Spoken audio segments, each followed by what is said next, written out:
हर खबर पर होगी आपकी पकड़। डाउनलोड कीजिए ABP live app. PM Modi ने आज पुणे सहित देश के 3 शहरों में विकसित हो रही 3 वैक्सीनों की प्रगति का जायजा लिया। लेकिन उससे भी पहले एक अहम खबर आपको बता दें कि सीरम इंस्टीट्यूट के सीईओ अदर पूनावाला अब से कुछ देर में मीडिया के सामने आने वाले हैं। वो सीरम इंस्टीट्यूट में विकसित हो रही वैक्सीन के बारे में अहम जानकारी दे सकते हैं। इस वक्त की बड़ी खबर हम आपको दे रहे हैं। आज प्रधानमंत्री मोदी सबसे पहले अहमदाबाद पहुंचे, उन्होंने जायडस कनाडा की वैक्सीन का जायजा लिया। उसके बाद वो हैदराबाद पहुंचे, जहां उन्होंने भारत बायोटेक की वैक्सीन का जायजा लिया। और अब पीएम मोदी अब से कुछ देर पहले पहुंचे सीरम इंस्टीट्यूट पुणे, जहां उन्होंने जायजा लिया किस तरह से वैक्सीन का ट्रायल हो रहा है, काम कैसे आगे बढ़ रहा है। और कुछ देर पहले पीएम मोदी ने ये ट्वीट भी किया है। देखिए, सीरम इंस्टीट्यूट ऑफ इंडिया की टीम के साथ अच्छी बातचीत हुई, ये ट्वीट किया गया है प्रधानमंत्री नरेंद्र मोदी की तरफ से। और उन्होंने लिखा है कि उस टीम की तरफ से जो जानकारी दी गई कि वो कैसे टीके के निर्माण को तेज करने जा रहे हैं, टीके के निर्माण से जुड़े प्लांट का भी जायजा लिया, जहां पर वैक्सीन का निर्माण किया जा रहा है उस प्लांट का भी जायजा प्रधानमंत्री नरेंद्र मोदी ने लिया। साथ ही साथ आपको बता दें, थोड़ी ही देर में सीरम इंस्टीट्यूट के CEO other Poonawalla press conference करने वाले हैं। और सबके मन में यह सवाल है कि वो क्या कहेंगे, क्या जानकारी देश के सामने रखेंगे। सब इस बात का इंतजार कर रहे हैं। अब से कुछ ही देर में सीरम इंस्टीट्यूट के सीईओ अदर पूनावाला की प्रेस कॉन्फ्रेंस होने वाली है। इसके पहले प्रधानमंत्री नरेंद्र मोदी आज सुबह से वैक्सीन यात्रा पर हैं। सबसे पहले वो अहमदाबाद गए, जायडस कैडिला की उन्होंने वैक्सीन का जायजा लिया, उसके बारे में पूरी जानकारी जुटाई। उसके बाद वो हैदराबाद पहुंचे, जहां उन्होंने भारत बायोटेक की वैक्सीन का जायजा लिया। और शाम को करीब 4:30 बजे वो पहुंचे पुणे और 4:45 बजे के आसपास सीरम इंस्टीट्यूट पहुंचे। वहां उन्होंने जो तमाम एक्सपर्ट्स हैं उनसे बातचीत की, सीरम को लेकर काम किस तरह से आगे बढ़ रहा है, अब तक जो ट्रायल हुआ है उसके रिजल्ट क्या है, किस तरह के रिजल्ट रहे, इन तमाम चीजों पर पीएम मोदी ने पूरी जानकारी जुटाई। उन्होंने उस प्लांट का भी जायजा लिया जहां पर यह वैक्सीन बनाई जा रही है। आपको बता दें, सीरम इंस्टीट्यूट जो वैक्सीन बना रही है वो ऑक्सफर्ड और एस्ट्राजेनेका मिलकर डेवलप कर रही है और उसको सीरम इंस्टीट्यूट में ही बनाया जाएगा। देखिए, मिशन कोरोना वैक्सीन पर पीएम मोदी ने आज 3 शहरों का दौरा किया और वैक्सीन की प्रगति का उन्होंने जायजा लिया। अहमदाबाद, हैदराबाद और पुणे की इस यात्रा को संदेश मिला है कि अब वैक्सीन दूर नहीं है। पुणे में कोविशील्ड, हैदराबाद में कोवैक्सीन और अहमदाबाद में जाइकोव-डी। 3 शहर, 3 वैक्सीन, लेकिन मिशन एक, कोरोना को हराने का। जब कोरोना का डर फिर से बढ़ रहा है, तब कोरोना की दहशत को खत्म कर उम्मीद की किरण जगाने के लिए पीएम मोदी ने 3 शहरों में 3 टीकों की प्रगति का जायजा लिया। ये है तस्वीरें पुणे के सीरम इंस्टीट्यूट की, जहां देश के प्रधानमंत्री नरेंद्र मोदी ने मिशन वैक्सीन की प्रगति का जायजा लिया। पीएम के लिए खास कॉन्फ्रेंस रूम तैयार किया गया, जिसमें वैक्सीन की प्रगति से जुड़े वैज्ञानिक और अधिकारी मौजूद थे। वैज्ञानिकों ने कोविशील्ड के बारे में जानकारी दी, जिसे पुणे का सीरम इंस्टीट्यूट बना रहा है। जानकारी के मुताबिक कोविशील्ड की करोड़ों वैक्सीन तैयार की जा चुकी हैं। ऑक्सफर्ड और एस्ट्राजेनेका की वैक्सीन कोविशील्ड तैयार हो रही है। सीरम इंस्टीट्यूट वैक्सीन को भारत के लिए तैयार कर रहा है। दिसंबर में कोविशील्ड का फेज 3 का ट्रायल खत्म हो चुका है। जानकारी के मुताबिक 2 डोज की कीमत करीब 1000 रुपए है। ये वैक्सीन कब तक लोगों के बीच पहुंच सकती है, बता रहे हैं सीरम इंस्टीट्यूट में कंसल्टेंट रह चुके डॉक्टर मोहन गुप्ते। ये जो वैक्सीन है जो सीरम इंस्टीट्यूट ने बनाया है, वो ऑक्सफर्ड, एस्ट्राजेनेका इन लोगों ने पहले बनाई। ऑक्सफर्ड में पूरी डेवलपमेंट हो गई, उसके बाद एस्ट्राजेनेका उसमें आ गया। उसके बाद उन्होंने कई जगह पर सारे जग में जहाँ जहाँ से ये वैक्सीन बन सकती है बड़े पैमाने पर, उन लोगों से कांटेक्ट किया। लोगों की निगाहें टीके की प्रगति पर लगी हैं और साथ ही देश के प्रधान के तौर पर नरेंद्र मोदी पर भी लगी हैं। पीएम मोदी दोपहर करीब 1:30 बजे हैदराबाद पहुंचे, जहां उन्होंने भारत बायोटेक की स्वदेशी वैक्सीन से जुड़े प्रतिनिधियों से बात की और वैक्सीन की प्रगति का अपडेट लिया और वैज्ञानिकों के कामों की सराहना भी की। भारत बायोटेक बना रहा है स्वदेशी कोवैक्सीन। कोवैक्सीन के 3रे चरण का ट्रायल जारी है। नवंबर में फेज 3 का ट्रायल शुरू हुआ था। एक टीके की कीमत 100 रुपए। हालांकि अभी ये तय नहीं है कि डोज कितनी होंगी। इससे पहले सुबह 9:30 बजे पीएम मोदी अहमदाबाद पहुंचे। यहाँ मोदी जायडस कैडिला के संयंत्र पहुंचे और वैक्सीन से जुड़े वैज्ञानिकों और अधिकारियों से बात की। मोदी करीब 1 घंटे तक संयंत्र में रहे। जायडस कैडिला विकसित कर रही है जाइकोव-डी वैक्सीन। दिसंबर में फेज 3 का ट्रायल शुरू हो चुका है। अभी जाइकोव-डी वैक्सीन की कीमत तय नहीं है। इस वैक्सीन की 3 डोज लगेंगी। जायडस के 25,000 एम्प्लॉई और 1800 साइंटिस्ट अविरत प्रयत्न कर रहे हैं कि भारत को एक अच्छी वैक्सीन मिले। हम चाहते हैं कि भारत के सब नागरिक इस महामारी से सुरक्षित बाहर आए। और देखिए, थोड़ी देर में ही सीरम इंस्टीट्यूट ऑफ इंडिया के CEO other Poonawalla press conference करेंगे। उसमें क्या कुछ जानकारी दे सकते हैं, सबको इसका इंतजार है और बहुत अहम जानकारियां उनकी तरफ से दी जाएंगी, ऐसी उम्मीद भी है। और इस बीच हमारे साथ देखिए न्यूयॉर्क से डॉक्टर धीरज कौल जुड़ गए हैं। सीधा डॉक्टर धीरज कौल का रुख करेंगे। डॉक्टर कौल, मुझे एक बात बताइए, जो सब पूरा देश इंतजार कर रहा है, पूरी दुनिया इंतजार कर रही है कि कहीं से भी अच्छी खबर आए और गुड न्यूज का इंतजार भारत के लोग भी कर रहे हैं। अदर पूनावाला थोड़ी देर में प्रेस कॉन्फ्रेंस करने वाले हैं, क्या उम्मीद कर रहे हैं, क्या कुछ जानकारी उनकी तरफ से दी जा सकती है? बिल्कुल, बहुत इम्पोर्टेंट है ये प्रेस कॉन्फ्रेंस और मैं तो ये वेट कर रहा हूँ कि वो हमें बताएं कि एज ऑफ नाउ कितनी डोजेस वहाँ पे रेडी हैं और उसमें से कितना % भारत के हाई रिस्क नागरिकों को तत्काल से दिया जा सके।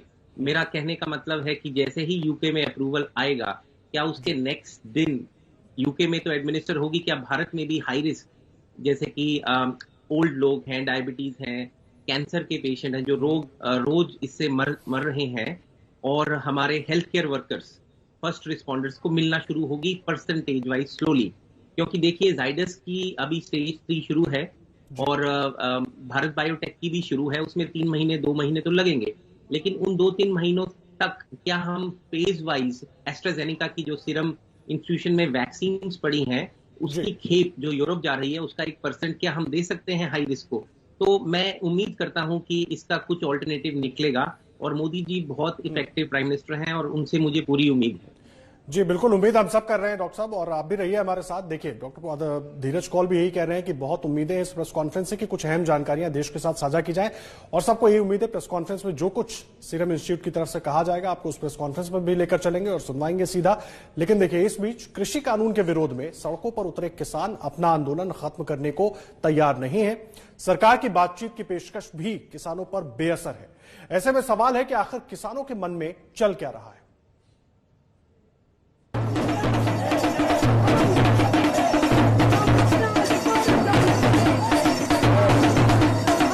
ढोल नगाड़ों का ये शोर किसी जश्न की तस्वीर नहीं, बल्कि किसानों के विरोध की वो आवाज है जिसे बुलंद कर 2 दिन पहले किसानों ने पंजाब से दिल्ली की ओर कूच किया।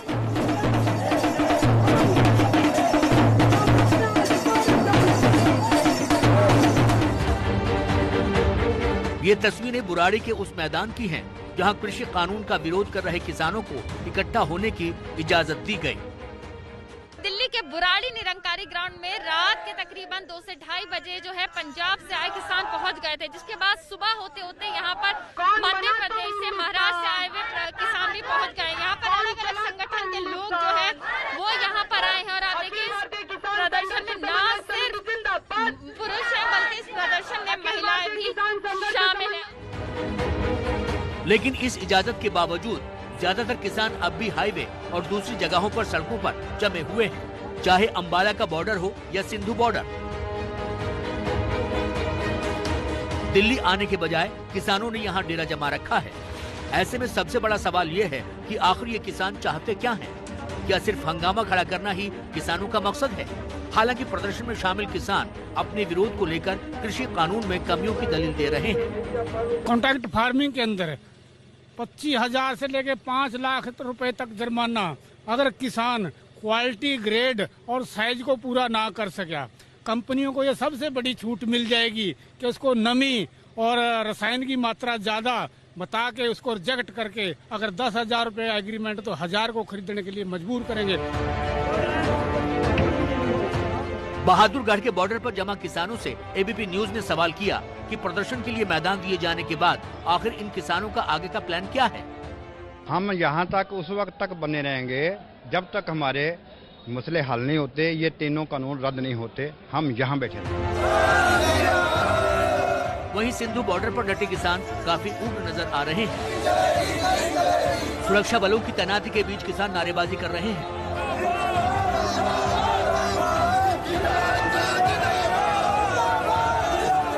4 महीने से करीब आंदोलन कर रहे हैं और 4 महीने से सरकार के कान पे जूं नहीं रेंगी है।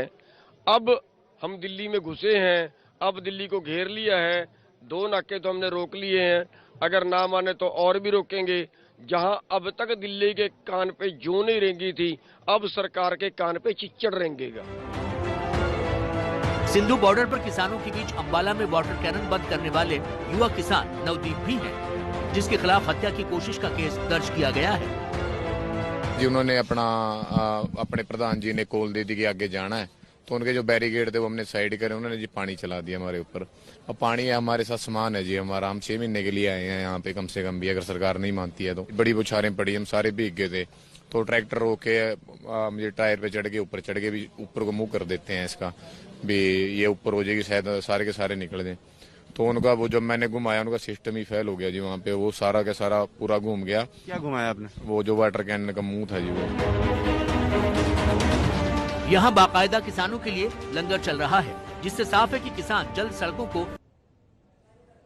देखिए किसानों की बात भी आगे करेंगे, लेकिन इस बीच आपको बता दें सीरम इंस्टीट्यूट ऑफ इंडिया की तरफ से उसके CEO other Poonawalla press conference कर रहे हैं, पहले उनको सुनते हैं। Prime minister with a tour around the facilities with a lot of detailed discussion, but I think a lot of you had questions and wanted to know for a few days about this visit and what happened, so I'll open it up with that for the questions. So we'll be starting with the questions. So the first question is from Rupali Mukherjee from Times of India.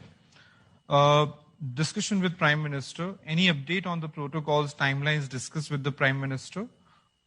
Were there any discussion on pricing and stockpiling discussed? No, so what we discussed is the plan, implementation plan, which will happen only after an emergency use licensure, if that is granted, based on the data that will have to be submitted. We're in the process of submitting that officially to the Drug Controller of India. After he reviews that, we'll follow all those processes because we don't want to have any shortcuts at all. And after that, it will be a decision, with the health ministry to roll out hundreds of millions of doses in the first and second quarter of 2021. But that is only going to happen again, as I mentioned, once, we submit and it's all approved and the trials in the UK also go well. Thank you. The next question is from Yuan Rocha from Reuters India. What was the takeaway from the Prime Minister's visit today? Do you anticipate that the government will soon announce a firm commitment to purchase large volumes of the Covishield vaccine? Yes, well, with so many different vaccines, we discussed and briefed all the merits, the pros and cons of different vaccines that are out there, with the logistical issues of some of the vaccines, the pricing issue with some of the vaccines. And, they'll really have to take a very balanced view of how that's going to happen. As of yet, we don't have anything in writing with the government of India on how many doses they will purchase. But the indication is 300 to 400 million doses by July 2021, which is what the health ministry has made public, on various occasions in the past. Does that answer your question, Mayank? Yes. Thank you. The next question is from Anuradha from Indian Express Pune Bureau. Has Serum applied for emergency authorization of Covishield and by when it is going to be rolled out? Also, has phase 3 trials been completed yet? What are the interim results? No, so as I mentioned, we're in the process of applying in the next 2 weeks for an emergency use licensure. So we'll have to wait and see after that. And as I said, things will then follow in that order. The next question is from Sudhir Suryavanshi from New Indian Express, Maharashtra. Timelines for the distribution of the vaccine and when it will be distributed, whether it will be distributed in India and London simultaneously. Well, it'll be distributed initially in India, of course, and then we'll look at the COVAX countries, which is mainly in Africa. The UK and the European markets are being taken care of by AstraZeneca and Oxford. If they need help scaling up with their manufacturing, we're always there to support them, but our priority is going to be India and COVAX countries first. Vikas Dandekar from Economic Times Prime, ET Prime. Can you update us on your other vaccine initiatives like Novavax and Codagenix? When can we expect those candidates? So Novavax is around 2 months behind AstraZeneca. Once they also announce their efficacy results, we will do a short bridging study in India like we did for the Oxford and AstraZeneca product. And that soon also in 2 to 3 months will follow the same processes that this candidate is doing. Of course, Codogenics is far behind. We're going to start phase 1 in the UK for Codogenics in December. And so that will take 1 year to be licensed because it's only starting phase 1. So that's far behind, of course, Novavax and the Oxford products. The next question is from Sohini from Business Standard Mumbai. What did the PM say about the preparedness of the site? Of which site? The manufacturing site. No, I think the Honorable Prime Minister is extremely knowledgeable now on vaccines and vaccine production. We were amazed with what he already knew. There was very little to explain to him except to go into detail on, the different variable vaccines and the challenges that we may face ahead in terms of regulatory or whatever else. He was also very impressed, of course, to answer your question on the new facilities that we've built in record time. In fact, we've added a third facility also that we showed him so that we can handle more than 1 billion doses a year starting very soon. So that was his impression. Thank you. The next question is from Hassan Kamal from firstpost.com. Can you please give us some details about the cold chain setup that is required to transport both vaccine Covishield and Covovax? Yeah, so both our vaccines, the first 2 vaccines that you mentioned, are going to be in +2 to 8 degrees. So India has a lot of storage and infrastructure for that temperature. It has slightly less storage space for -20 and almost nothing for -70. So if you understand that, then you understand what I'm trying to say in terms of the different levels of infrastructure India has for the different vaccines that could be launched or looked at in the next coming months. Next question is from Sneha Mordani from CNN News 18. Can you please confirm, is Serum planning to conduct additional trials post the recent results which have been announced by AstraZeneca? No, because, at the moment, the trials are more than enough for the efficacy. Of course, there was a bit of confusion in the communication, which will be explained in the coming days, but that's not going to affect the emergency use licensure in the UK and should not affect it in India at all. What we're talking about maybe looking at doing, not yet, but maybe in the future, is trials, for the under 18 age group, which we may have to do after a few months when it's in adults. And that's the same thing for all the vaccine candidates made by even the US and European companies, because first you have to establish safety in adults and then go into children below the age of 18. So if at all anything, we might look at doing further studies for that age group only later on. Thank you. The next question is from Ridhima Kaul from Hindustan Times, Delhi. As you have earlier mentioned that Serum Institute has already stockpiled more than 40 million doses at risk manufacturing. Can you give us the ballpark figure in terms of how many doses have already been made beyond that? So that was a very current and recent figure. I think that's only 10 days old. So as I mentioned, we're producing 50, 60 million doses a month. And after January, February, that will be scaled up to 100 million doses per month. So it'll come out in that level. Thank you. The next question is from Sudipta from Pune Mirror.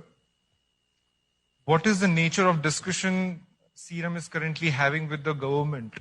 Were there any curiosity about from the Prime Minister, or I think it is a repeat question, but what is the nature of discussion that Serum is having currently with the government at this point of time?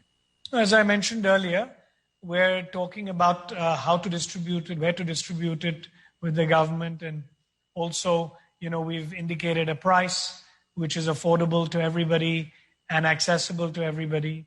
So at the moment, till we get the emergency use licensure, we probably won't be able to comment on how many doses will go where. So as I said, we have to wait for a few weeks for that to happen. But I think everybody is aware that the Ministry of Health wants 300 to 400 million doses by July 2021. So we're trying to get to that target. Next question is from Maharashtra Times, Pune. After the recent trials results which have been announced, will we expect any kind of delay in terms of the initial doses delivery to India and other countries? No, I don't suspect any delay in the sense that, the stockpiling and manufacturing is continuing irrespective. So even if the approval comes maybe 2 weeks later or something like that, at the end point, it shouldn't make a lot of difference to the delivery and the quantum of doses that we'll be able to distribute to the public. Thank you. And the next question is from Minakshi from Pioneer newspaper, Delhi.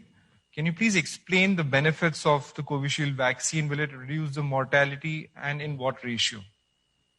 So this vaccine is a very good one because in the trial, not only did we get a good efficacy result, but also reduce the hospitalizations by 60%. So there was 0 hospitalizations for everyone who took this vaccine, which is great news. What it reduced by 60% is the virus in your system. So, there are vaccines that protect you, but you can still transmit the virus to others and infect others because you have a part of that in your system when you're infected. But what we found with Covishield is that in the trials globally is that there were 0 hospitalizations, which means that even if you do get infected, you're not going to have a severe attack. And secondly, even those who got the disease, were not infecting others. So the sterilizing immunity, what we call sterilizing immunity, was about 60% reduction, which is also a very good bonus to have for a vaccine against a disease which is so infective.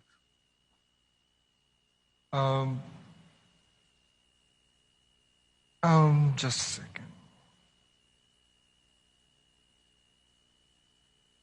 I think that's all we have. Great. That's all we have for today, I guess, in terms of the questions. Thank you so much once again. If you would like to make any closing statement. No, I thank you all. And, I think I'll just end by saying that in a world today where everyone is questioning vaccines and vaccine hesitancy, we should collaborate together, and the media, manufacturers, government of India, and everybody to send the right messaging out and not spread any panic or negative news unnecessarily without getting down to the facts.